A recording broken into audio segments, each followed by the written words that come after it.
பேச வந்துள்ளேன்.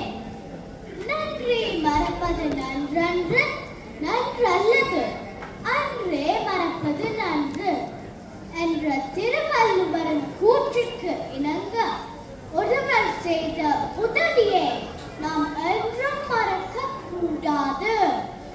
ஆனால் ஒருவர் செய்த தீமையை அப்பொழுதே மறந்து விட வேண்டும் என்று கூறுகிறார். நாமும் பிறர் நமக்கு செய்த சிறு உதவியாக இருந்தாலும் அதனை பெரிதாக எண்ணி நல்ல எண்ணங்களை வளர்க்கும் மண்ணினை வளர்த்து கொள்ள வேண்டும். மாந்த பண்புகளிலேயே மிக சிறந்த பண்பாக நாம் கருதுவது நன்றி மறவாமையே.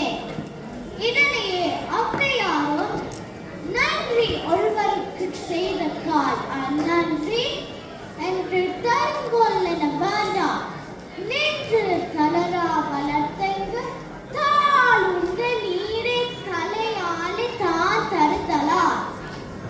அதே போல் நாம் பிறருக்கு செய்த உதவியை அன்றே மறந்து விட வேண்டும். நாம் செய்த உதவிக்கு பதிலுதவி எதிர்பார்ப்பது என்பது தவறான ஒரு பண்பாகும்.